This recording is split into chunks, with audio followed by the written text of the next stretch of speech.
Hello and welcome to the World News Jam right here on DCRJ and RJ TV. My name is Eric Lecain and I am joined with Lalie Tolentino to talk about stories going on around the world, some questions that have come in from our viewers this week, which we are going to answer. Don't forget to subscribe to us on our YouTube channel, RJAN News. Watch all the shows here on RJ TV. Now, Lalie Tolentino, how is your week been?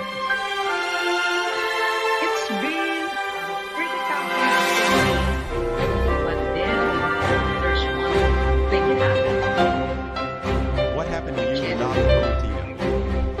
I got vaccinated on the 2nd. Now, I knew you were going to say that. I knew you were going to say that. So you're done with your vaccination. Yes.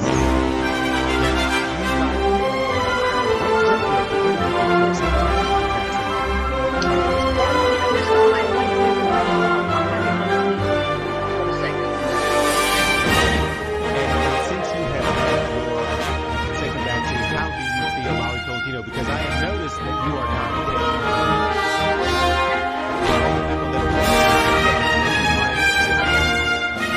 fit. So are you discomfort? Yeah, I did not feel any discomfort, and the discomfort after the test and what? I don't know, because some of my friends who have vaccinated this week, they feel fine, you know? The two close friends of mine, one of our viewers says, so sleepy after the vaccination. All right, well, I feel sleepy all the time, so I don't know if that's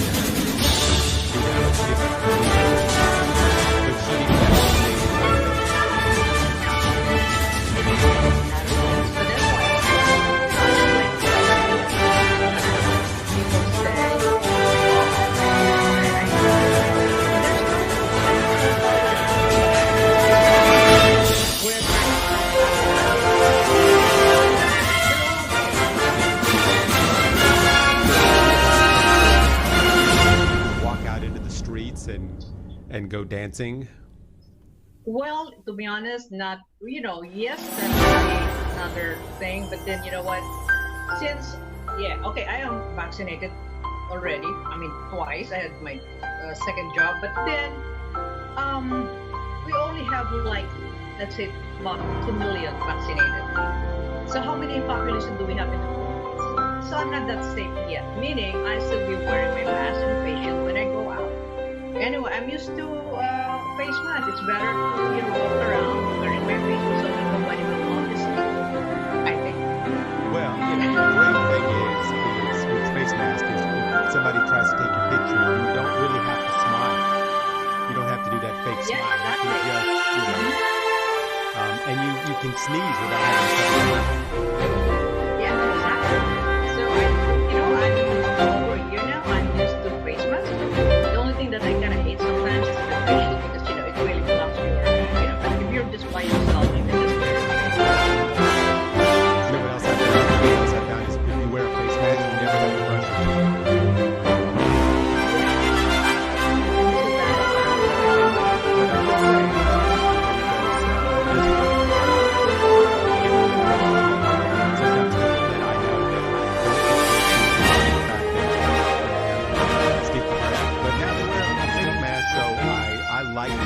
Sometimes I like the idea of face mask. It helps you walk. And it's funny, a lot of people wore face masks. Especially in China. Everybody was wearing a face mask in China before, years before this outbreak was. And now it's funny, like in the United States, people are mad and people are wearing a mask. Well, you get vaccinated, so why are you wearing a mask? There was this whole conference where one congressman was yelling at the other congressman, take off your mask. And it's like, okay, all right,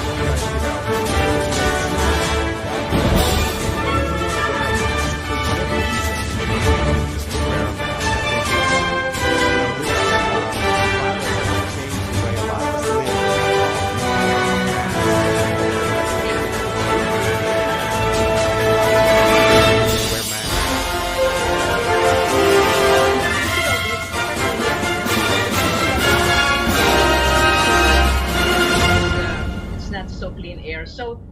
forget to cover your face, right? So you cannot you will not inhale the pollution or something like that. So Yeah, and I think we keep forgetting that the coronavirus is not the only disease. yes, There's other diseases yes, like the cold and the flu and other things that you don't want to get. Sinus infections, which I seem to get, at the drop of a hat. So yeah, I think it's okay to wear a mask. yeah, I guess so. So we just continue wearing masks. We're gonna just let our guards down. In the meantime, it's still a long process. So anyway, you heard first here on DZRJ on the World News Channel. Lalie Tolentino has had both of her vaccines now, and she is not dead, and she is very much alive and not creating side effects. So if that helps any of you out there that might have awareness to taking the vaccine, just take a good look at Lalie Tolentino. She looks as beautiful as Eric, I think that's good advice. Tell people to wear a mask. So, I'll take the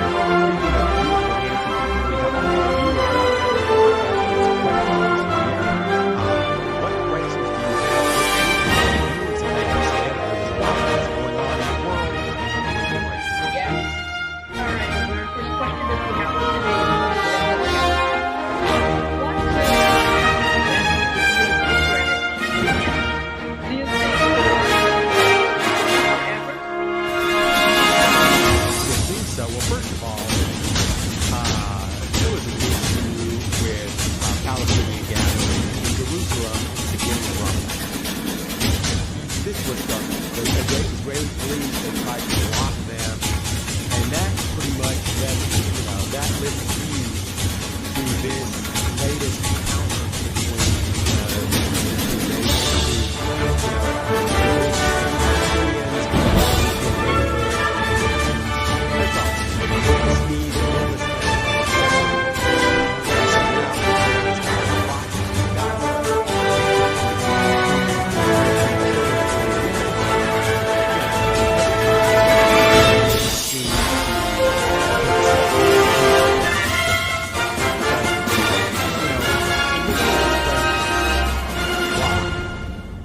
Why?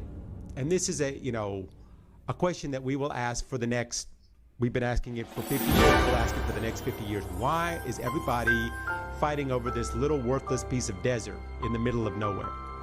And so many people have been killed over this piece of hot, dusty sand where not really much will grow.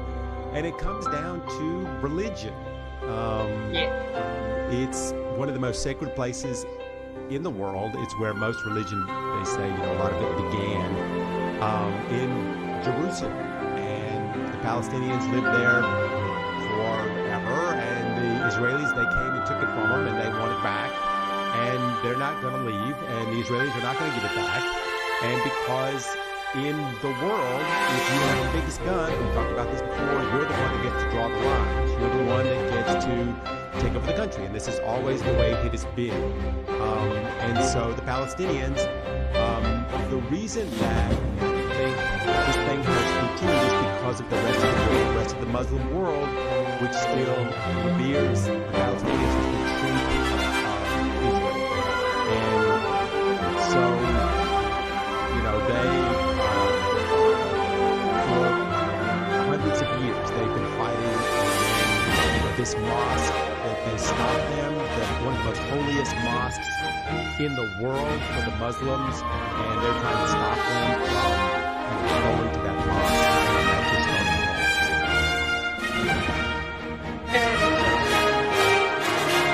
fighting and now one of the worst, time also for the Palestinian and the Israelis. And, we have Filipinos that lives there.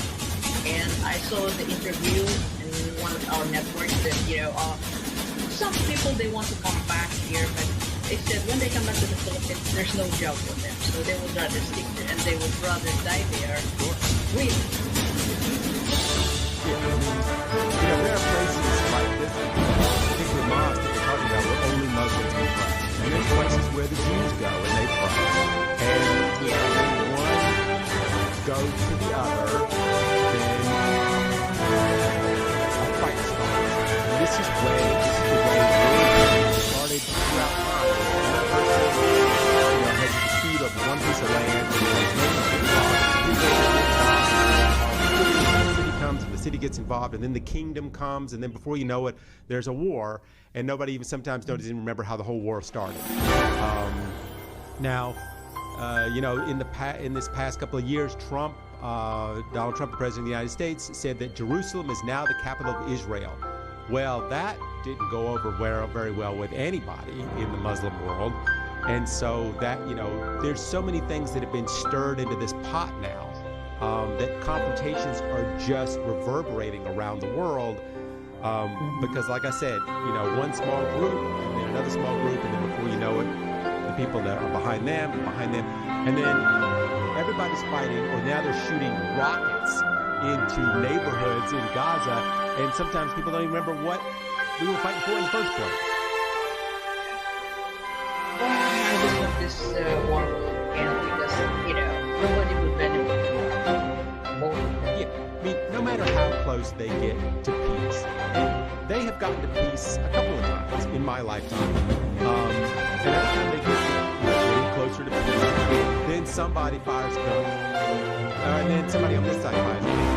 And they keep saying, well, what we need to do is we need to change the youth. The youth needs to, we need to bring up new people that believe in peace. That's actually the opposite of what is happening. Because the youth are getting madder and madder and more radicalized than ever before, especially in Israel. And a lot of these things, when these governments start to come together and finally find some kind of peaceful way of resolving it, then somebody comes in and runs in, a young suicide bomber runs into a bar and blows it up, and then everything is starting over from scratch. So I don't see how they're going to find peace until they change the minds of everybody.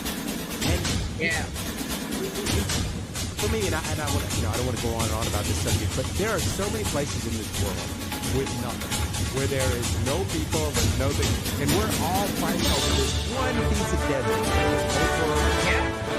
We believe that this is where, religion that we can't prove under any government, even start with, that any of these people even there ever. It's just these stories, and it's okay. I believe in a lot of these stories too, but everything. And this is just one of those things where as long as religion overshadows common sense, sometimes they will be continuing to fight. Okay.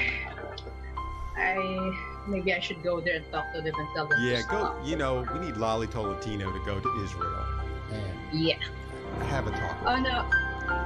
Okay, let's go to Tito Pasay. Do you think President Putin is afraid of Navalny? Of course he is. I mean, if he wasn't, then why would he come up with these elaborate schemes to disqualify him from running for the presidency? And why, assassinate him? And when it doesn't work, and he flies to Europe to get medical treatment, why throw him in jail when he comes back from getting his treatment that saved his life?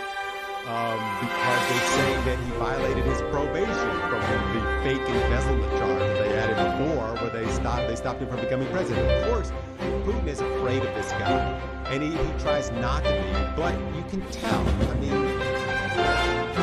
let's just go. Putin, when Putin first became president, he wanted to run Russia like the Putin. He had to do things that way, somebody pointing it out. All the things that he might be doing that are illegal.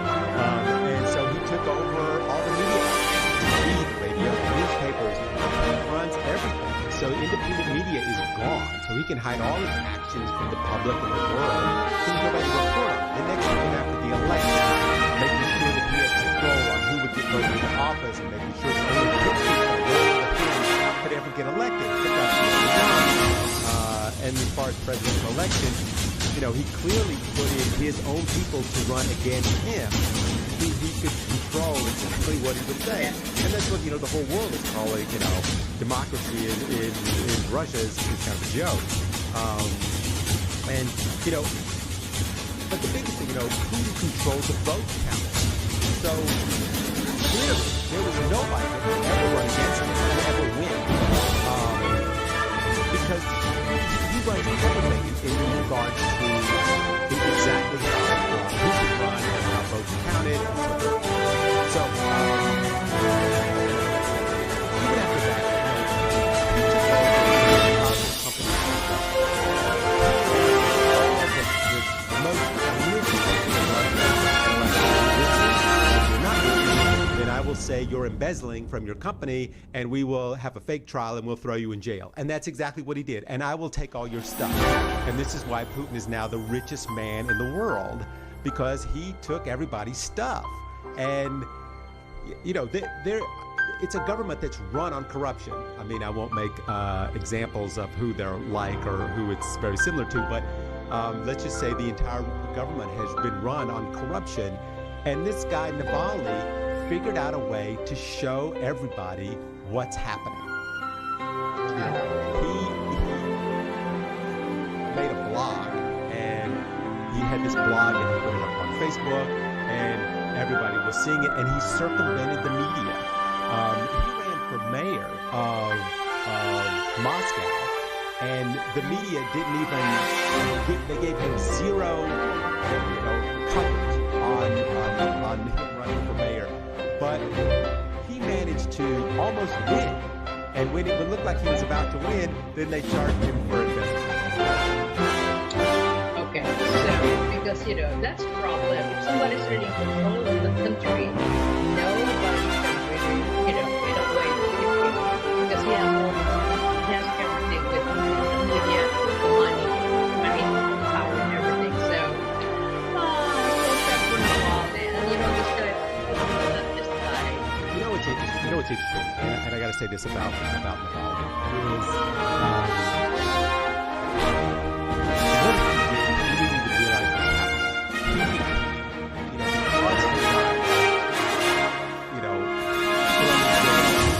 He made all these videos where it's not only a video saying, "Oh, Putin's corrupt." He showed mountains of evidence, and people all saw these things, and kind of became famous.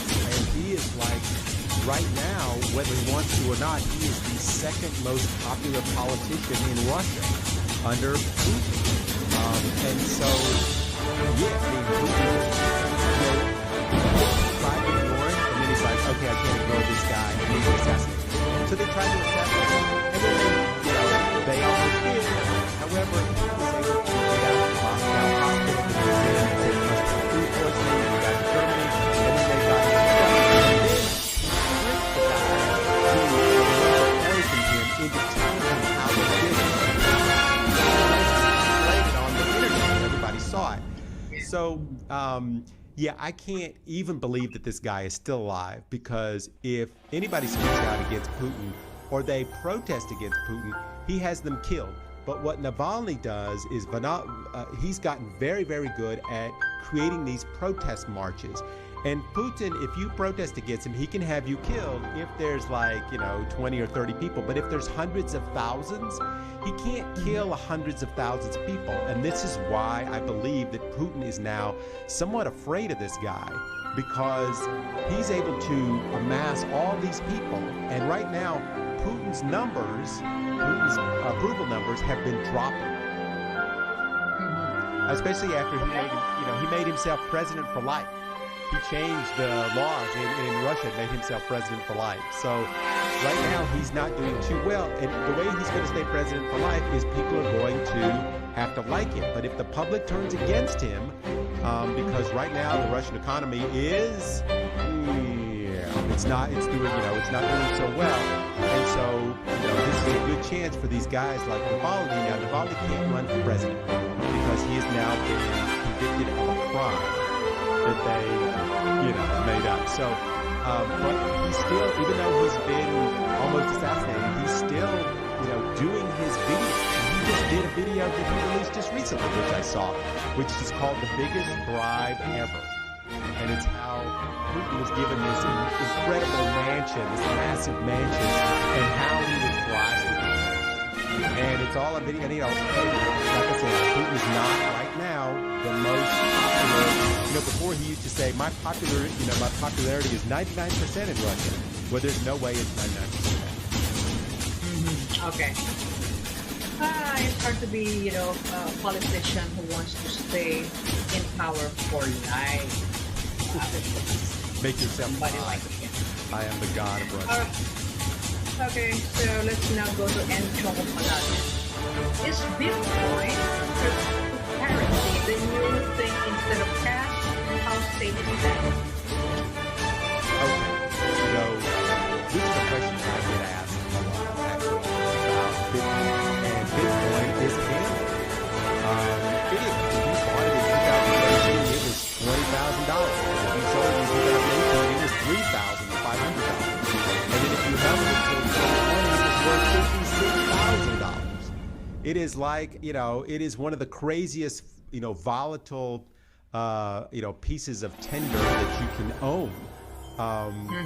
But what's good about it is you can trade with it anywhere around the world. It's like a stock that you can buy from any country. It's not like dollars or euros that are traceable. It is no centralized bank. It's not regulated. You can buy Bitcoin and put it in your Bitcoin wallet, and you can mine it if you want to get into mining. Now, I can't go through all the issues of what it needs to mine, but you can figure out these complex mathematical algorithms and you can get Bitcoin. However, that requires a lot of skill, a lot of money to make the machines in order to be able to do this, and a lot of luck, because you got to be the first one to figure it out. But anyway, we're not going to go into mining because it makes my head hurt just to think about it. But Bitcoin is, the reason that a lot of people like it is there's no trail back to you. When you buy something online, you have to pay with credit card, or you have to pay with PayPal, or you have to pay with a debit card, or GCash, whatever. And it's traceable. It's traceable back to you. There's a middleman. There's a bank involved. With Bitcoin, there's no bank. It's like having gold. It's like being like living in the 1300s where you trade gold for land and stuff, and it's not they don't know where you get it. They don't know where you got it. You may have stolen it from the King of France, but with Bitcoin, it's like that. You acquire it, and then there's no way to trace it back. The problem with that is people use it for bad things like blackmail, Ponzi schemes, and buying illegal things. But in a lot of ways, it's great. The only problem with it is, and here again, let me just give a warning for Bitcoin. If you have the money and you have the time, it's a good thing to get to. But if you don't have the money, if you're doing it because you think it's a get-rich-quick scheme, it's not. Because right now, all these companies are ganging up trying to sell you Bitcoin. And what they'll do is they'll do that, and they'll drive up the cost of Bitcoin. And then they'll cash out. And then when they cash out, what's going to happen? The price of Bitcoin is going to drop. So these are the people who manipulate stocks the same way that you manipulating Bitcoin. So if you get into this, you need to be able to get into it for the long term. When you look at the long drop, we know it's going to drop. And the other thing too is there's a lot of other Bitcoins coming out now. There's a lot of other, ways of trading online. So you got to be in this for the long haul, or you got to be in it to lose, maybe, because it's a gamble. If you've got the money, sure, you can make a ton. I mean, I have a friend who has made millions of dollars, because this thing went up like thousands of %. He bought it back when it was nothing. Before, when it came out in 2010, it was 8 cents for a Bitcoin, and now what is it? What is it now? $50,000. So yeah, a lot of people became really rich, but like I said, make sure you have money to lose, because we don't know. We don't know if Bitcoin is going to go up or down. Nobody does. And the other thing that scared me about the Bitcoin thing, because I don't really understand how the thing works, is that, because this is digital, right? You trade digitally, right? okay, because this is like everything is online. And to my imagination, I could be wrong, I could be right, but then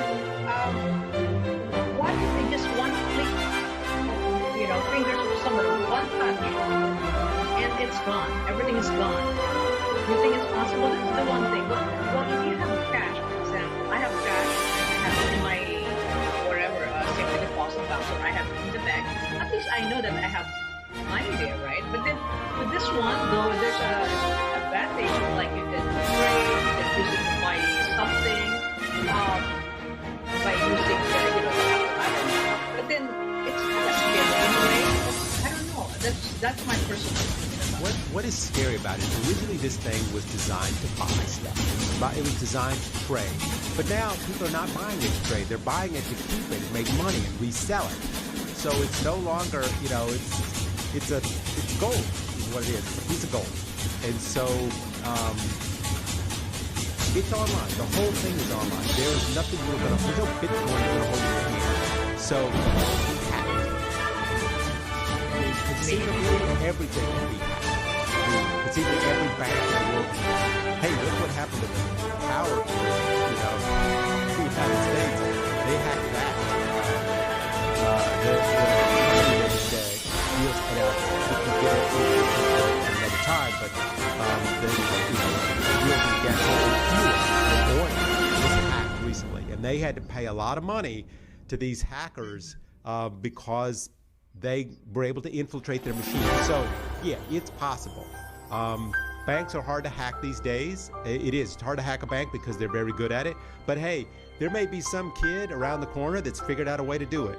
The whole banking system could be turned upside down next year. We don't know. The whole world was turned upside down last year with a virus. We didn't know that was going to happen, so we couldn't see that coming. Yeah. So who knows what the heck is coming? So I don't know what to say. I can't. It's a 50-50. A lot of people I know made a lot of money with Bitcoin, and they could have lost money. It's just like I said, it's pulling the slot machine. It's just like with any other stock. If you've got the money to lose, then you may come out a winner. But you've got to make sure that if you're going to lose money, that it's not going to hurt you. Okay, so I don't know about the Bitcoin thing yet. But let's see what's going to happen. I don't have money to buy that Bitcoin, so I have no problem. It's quite expensive. One Bitcoin is quite expensive. But like I said, I've never seen, in my mind, in my time working with the stock market, I've never seen such a volatile, and it's not a stock, but it's something as volatile as that, where it can jump up and down $20,000-$30,000 in a month. It's just, it really is incredibly volatile. All right. Let's do what about infertility and what are the ways to cope with it? Any input? Okay.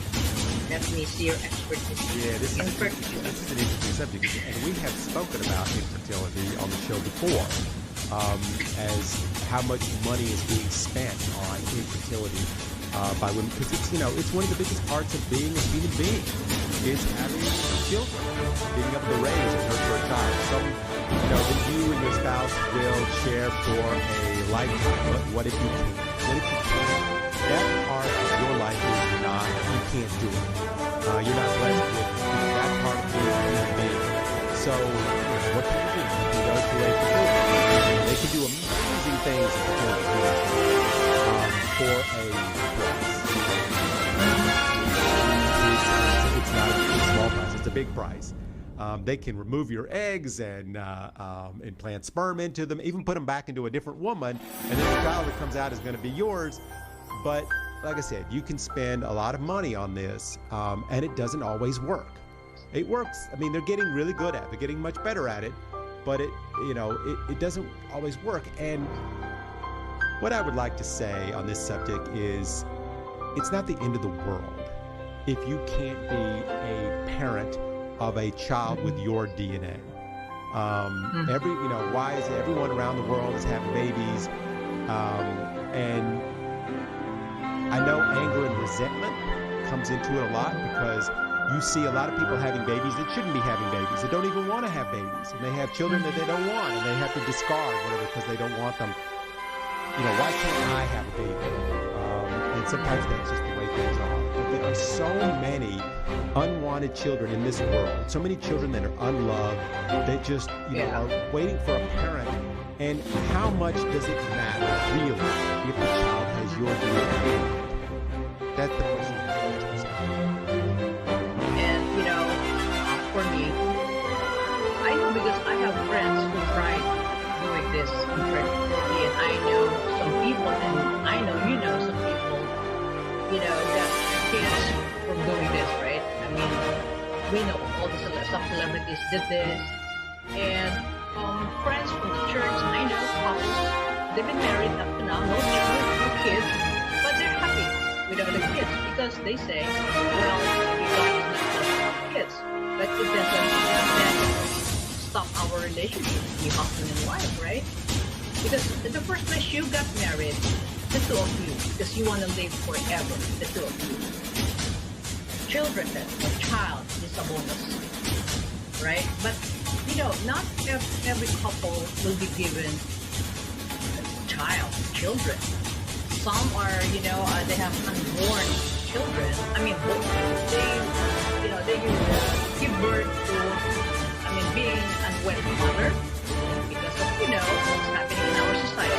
We just get pregnant, and, sometimes we don't even know how to take care of the child, right? So, for me, this infertility thing is, I would say, thank you for making that this is part of technology, that they, create this thing for some people to have kids, and what? That is, another story. But for me, a relationship between couple is that you and him or her is the partner here, whether with or without kids. Stay happy the way you are. Yeah, that's my. I think so. And I think here again, let me just say, nobody needs to spend their entire life not being a parent. There are so many children out there that need parents. Exactly. I know that, everybody thinks that you need to have, your own DNA to pass your bloodline along. But, sometimes that's just not the way it is. That is not your destiny. And your destiny is to do something else, maybe. And if you want to love a child and you want to raise a child as your own, there are a lot of kids that need you. And that's, that's my take on that. Yeah, my friend, she adopted, her niece, nephews. Your own family. Yeah, that happens. And then I know you're a father of cats, so I think taking care of those cats is enough. Especially the noisy cats. Anyway, let's go to this from Pastor Ed Apostle, our favorite pastor. Do you think Israel pressured to stop the eviction of Arab families from East Jerusalem to stop the escalation of conflict, which may involve not just Arab countries but even Turkey? Yeah, this is what we're talking about before, where Muslims from around the world. So now Turkey is calling on all Muslim nations to band together against Israel. Even to go as far as to saying, if you don't join us against Israel, then you're not Muslim. And the cycle continues. Every time there's one of these conflicts, it gives a chance, like the president of Turkey, and we know this guy because we've talked about him here on the show, to spout about how much they don't like Israelis. Of course, when they do that, it makes them more popular with their constituents there in the Muslim community there in Turkey. So, to be able to stand up against Israel and stand up against the United States and say, we're going to band together against these killing, they're killing Muslims, they're throwing Palestinians out of their homes. With this continuing like this, it's true. This may never end. I think, and I know there's a lot of people who are going to disagree with me on this, they should just go ahead and make two separate countries. There, I said it. Draw a take a piece of duct tape and put it right down the middle of Jerusalem, and the Palestinians get this, and the Israelis get that, and then everybody gets their own thing. Now, the problem with that is, of course, then there's going to be a war between those two countries. All right, fine. But I have been all for separating Israel, even though it's already a tiny country. Can it use another cut? But you think about it this way. I mean, they're never going to resolve it, as far as I can ever see. And the only way they're ever going to resolve the Palestinians, the only way the Palestinians are ever going to be happy is you have to give them their own country. Yeah, I think so. So, Pastor Ed, let's go to Israel. Give them Gaza. It's not like it's, great farmland or, it has a beautiful view. I still don't understand why they need to fight over this little piece of desert. I know, right? Okay. Let's try meaningful commentary. Can people who are fully vaccinated can go out without masks, indoor, outdoor? Is it safe now?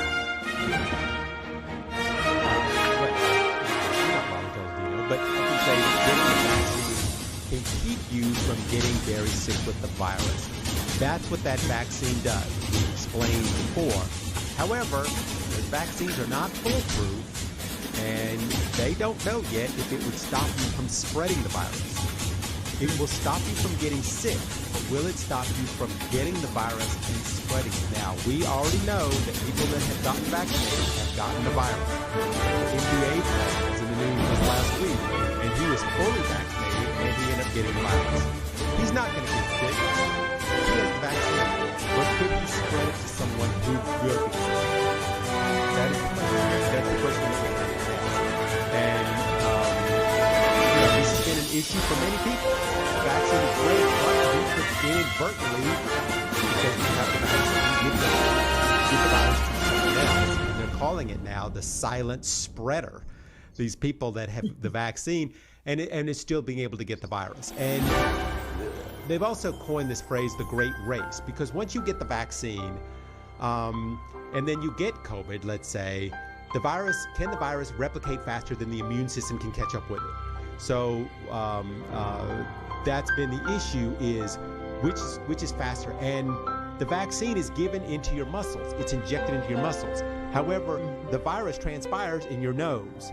And so this has been the big question, is can the vaccine catch up to what's going on in your nose, which is where this thing is going to begin and then work its way down into your chest and then into your body. So, here again, it's good to take the vaccine. Does that mean that you shouldn't wear a mask in a closed room with a lot of people? For now, I would say maybe continue to wear your mask. Yeah. Maybe? Yeah. Like what I said earlier, I have my second dose already, but then in the Philippines, we are only let's say, 42 million that vaccinated. So meaning, all the people that we're going to,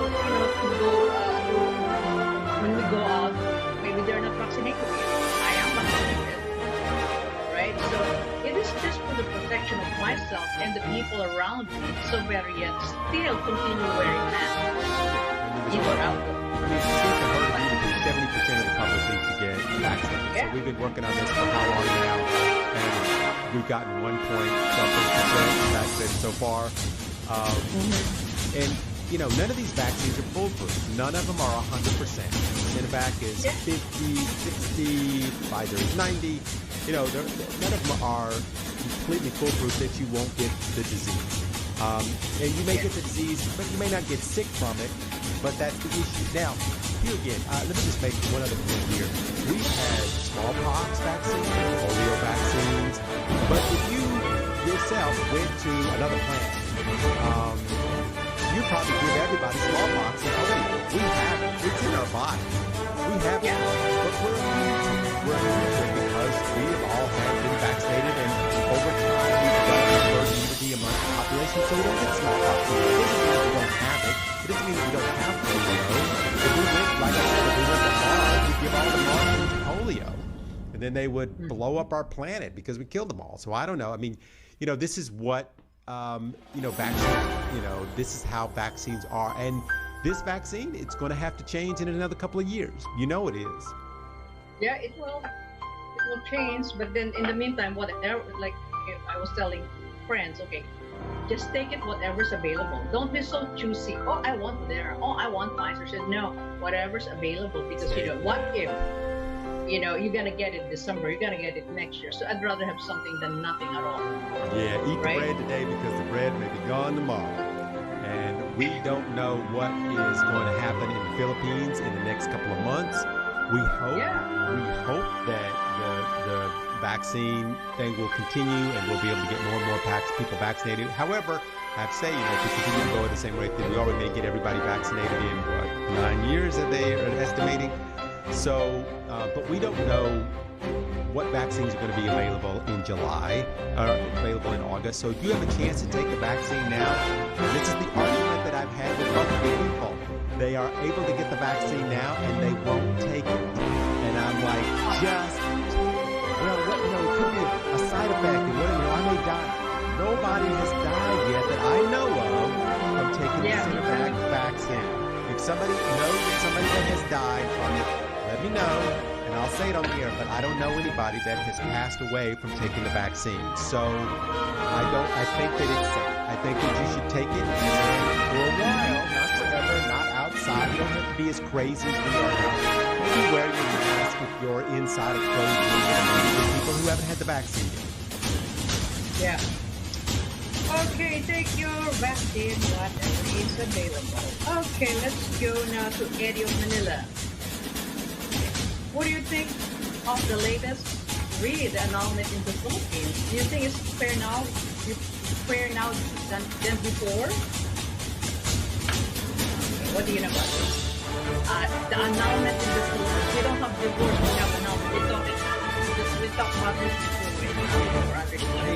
I believe that not having divorce law in the Philippines is a bad policy. The only country that does not have divorce.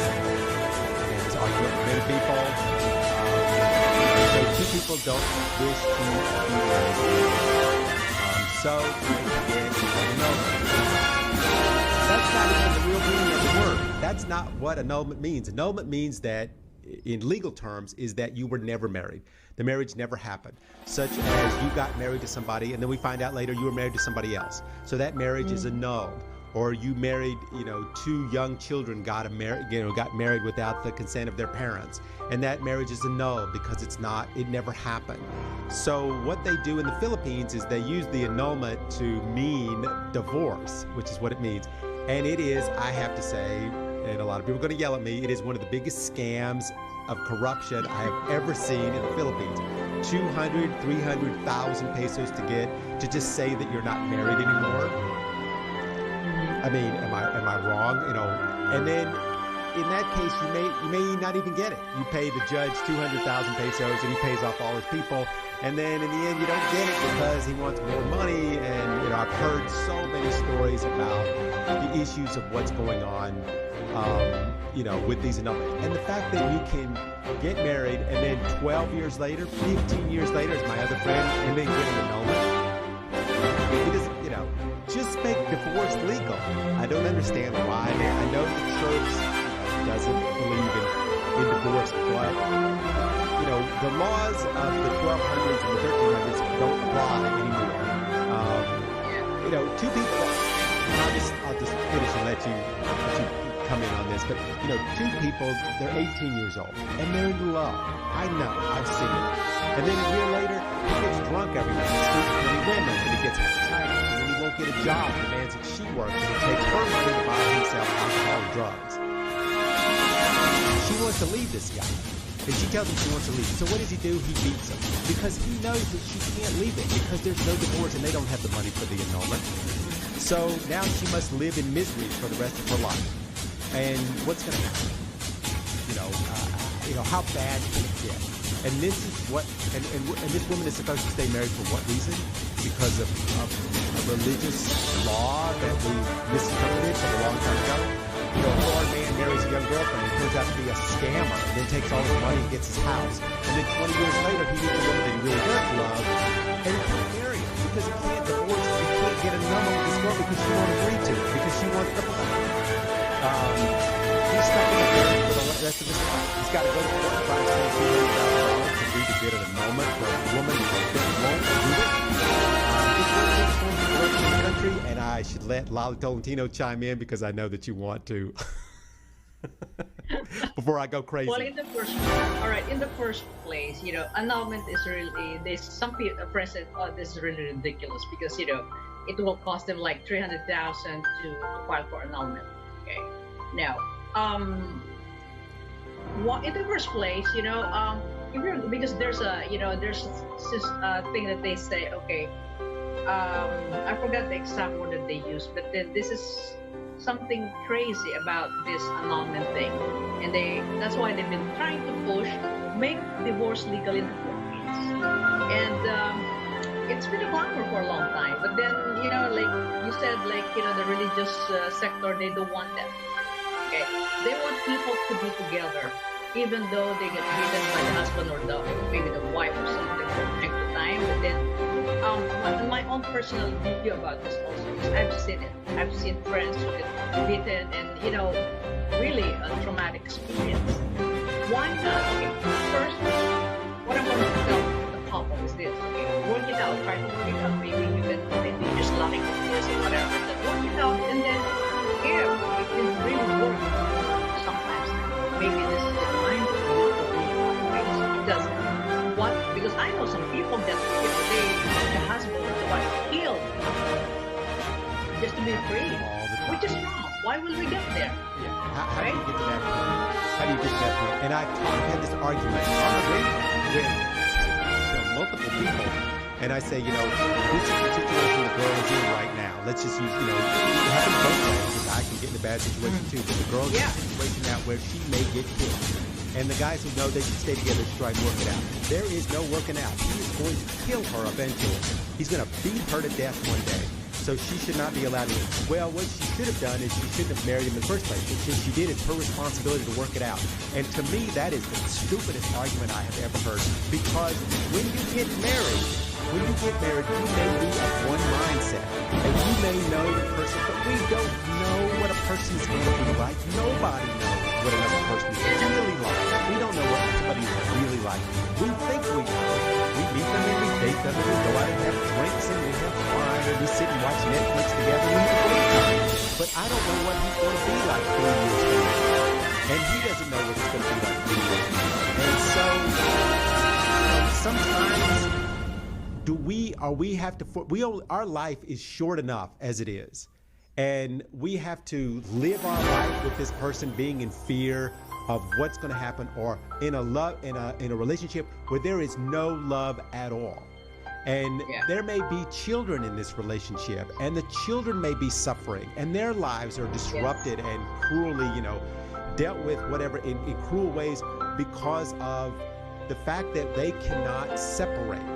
And this has happened during this pandemic. During this pandemic, there have been tons of, I can go through, this is a whole other subject, whatever, where there's been lots of domestic violence because people are stuck together who shouldn't be together. Mm-hmm. And so, and then as far as the annulment goes, how much does it cost to get married? Not very much. How much does it cost to get rid of that person? 300,000 pesos. So, there is, and what do they do with that 300,000? Why? Why does it cost 300,000 pesos to go, okay, you're not married anymore? It's because, this is what has happened. It's built up and it's so corrupt way of dealing with it that they can't undo it. And so, first thing, okay, they should have something, and maybe it should cost something, but 300,000 pesos is ridiculous.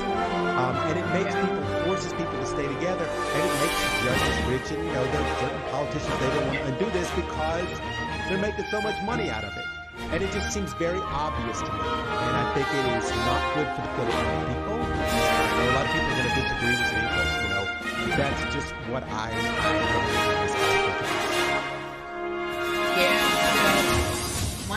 my two cents is, don't marry a person whom you really don't know because yeah, you know, you really don't know the person still living together, right? So that's the thing. Yes, That's that is true. that's a And a lot of people are going to disagree with that too.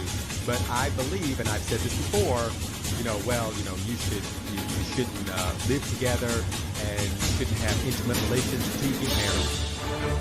In these days and age, you need to you need to take the car out for a spin. You need to drive around the block a few times and make sure that you can live with this car for the next, 70 or 80 years. Just my Yep. So, our listeners. Alright, let's go now to Renato. It's already GCQ in NCR. Do you think it's practical to do this rather than extend it to MECQ till the end of May? I don't know. I mean, I don't know. I got a feeling probably in the end of May they'll go back to MECQ. Who knows? Who knows what they're going to do? Honestly, I don't really see the biggest difference between the two. Okay, the curfew is a little later, but as I've said before, these mini lockdowns, these kind of half lockdowns, do they work? Are they slowing the virus down? Are they making things better? I can't see it. I mean, I guess it's helping in some ways. It's aggravating, but is it going to be a huge drop in cases because we went from MECQ to GCQ? The only way they're really going to tell is to go from MECQ to nothing. That's the way we're going to tell. That's the way we're going to know. Is first thing, they should continue to keep people wearing masks. Educate. But, it's saying that, okay, you can only have 25% of people in the restaurant. I mean, I go to the mall, when they switch back to GCQ, man, I see restaurants full of people. I mean, there's not 25% people in there. So I don't know how much difference it's going to make. Like I said, the only way to not get the virus is to take cement blocks and block up cement up your door and your windows and never come out of your house. Otherwise, I think they're going to have to, one day they're going to have to rip off the Band-Aids. These are all Band-Aids. And they're pulling the Band-Aid off really slowly. And it hurts to pull it off. And sometimes you've got to put the Band-Aid back on and pull it off again. One day they're just going to have to rip it off. And then do what we said do on the show, is they're going to have to educate people about how to deal with the life that we have now.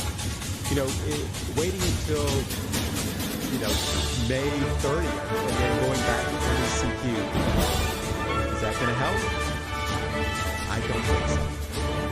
Yeah, nobody knows after the okay, the only reason probably that the government is doing it because we saw that a lot of people are not following this health law. That's why they do it. Exactly. It's all depends on the individual. If you want this virus to go, I mean, just follow, from our own. What do you have to do? Now we know what we should do. But the problem is some people are really stubborn and not following the safety law. Too bad. We do know because we tell people here on the World News Jam. Yeah. From Anne of Las Piñas. Good news. Philippines are getting more vaccine now. What can you tell the Filipinos who are still afraid of vaccines? Don't be afraid of the vaccine. We have said it before. Don't be afraid. Look at Lalie Tolentino. Look how great she looks. One of the things that I've said before is the wrong people are getting vaccinated. Is the people like you, Lalie Tolentino, are getting vaccinated, and people like you are, smart and wear your mask and your face shield and stay away from crowded rooms and so forth. It's the people that don't. The people in the poor neighborhoods, the people that are kind of forgotten in regards to this thing, and that's where I believe that the virus is really spreading right now, and we don't know it because they won't get tested, they won't get a vaccine, and they don't follow the protocols and so forth. That's where I think that the vaccine needs to go. And then here I'm going to say a word which a lot of people are going to jump on. Maybe the vaccine should be mandatory. Yeah. And a lot of people are going to go, what did you just saying. And sometimes I think in a place like the Philippines, they're going to need to make the vaccine mandatory in some places. I can't believe that I'm even saying that because I'm against stuff like that, mandatory vaccine. But in this particular case, there are people that aren't going to take the vaccine, and they aren't going to take the vaccine for silly reasons. If you take this vaccine, you're not going to become like somebody on The Walking Dead. You're not going to become a zombie and and walk around and eating brains. It doesn't happen. I have never heard of anybody who took the vaccine becoming a zombie yet. So I know that people are saying that, but it is not true. To take the vaccine is the only way we're going to beat this thing and get out of this problem that the world has gotten itself into. And for free. Why not take it? Yes, it's free. And let's go to the Lecain. Secretary said we are looking for a better Christmas this year. Do you think it's a realistic prediction? I hope so. I would like to say yes. I would love to say yes. I don't see it. I don't see it happening. We're in May right now. We have somewhere around 2 million people vaccinated. They're still in GCQ. They're bouncing back and forth between GCQ and MECQ. I can see other countries being fully open and able to walk around as normal during Christmas. I don't see the Philippines right now as being one of those countries. And I would like to say yes. I would like to be very positive. But, here on this show, we're very blunt and we're very honest. And we give opinions based on factual information and based on the rate of vaccine distribution in this country and the economy and the inflation and the unemployment by Christmas, which is 6 months. We're in June, I can't see that, tourism is still zero as far as foreign tourism coming into the country. We'll have to wait and see if the numbers drop in June, July, August. But do you think the numbers are going to drop by a big enough and significant enough amount that we can completely stop everything we're doing and go back to normal? Not yet, because as long as, first is we need all the vaccines. But they said it's coming, but it depends on the schedule. There was some delay before, right? Now we get Pfizer now, so So if we can really do cross vaccination the moment all the vaccines get in, but the problem it takes time to get here. So it will be good really if December we will be will be okay. But we hope and pray it will happen. But who knows? You never know. I mean, I know you don't know. However, like I said, looking at the factual information that I have before me, it's hard to believe that the Philippines could get even close to being back to normal by Christmas. I know they're talking about being able to allow foreigners back into the country in 2022. I think that is going to probably be a stretch because we said before, the big issue is the vaccine. It really is. That is the big issue. First you got to get the vaccine here, and then you have to change the way we think about the vaccine. Just as many people don't want to take it or think that I don't need to take it as people that do want to take it. So that can't be. That just can't continue. They need to change the people's minds. Yeah, doing these mini lockdowns, okay, we can keep doing that, but until you change the minds of the people, you're not going to be able to get out of this thing. And especially you're not going to get out of it in the next 6 or 7 months. So I think that the government needs to really bear down on that particular subject, because really the key to Christmas is going to be, I have to say this, is going to be in the vaccine, because this thing is not going to end. Have you seen the numbers that are coming out now, right now? The numbers of people in the hospital? It's not just going to end. It's not just going to end. And a lot more people have it, I believe, than they say have it. And I think the numbers of people who have died is very similar to like what's going on in India. They don't know the exact number. So I believe that a lot of stuff has to happen. This thing is going to end. It's going to end eventually. Eventually. It's just, how quick we get to that eventuality. Yeah. So please, people out there, if there's a vaccine available, let's take it. So we will have Christmas, so we can bring back our economy, and we will have fun again. Fun in the Philippines. So everybody out there, all our people that are listening, listen to Lalie Tolentino. She's giving you the best advice. And on that note of Lalie's advice, we will have to say goodbye for this week because we are out of time here on the World News Jam on DZRJ and RJTV. My name is Lecain. I would like to thank you, Lalie Tolentino, for coming on the show as always. And Lalie, we will see you next week with more interesting questions from our viewers that we can discuss here on the show. And until then, Lalie, everybody out there, be safe. As Lalie said, get your vaccine because it's free. Wear your mask, wear your face shield, and we will see everybody next week.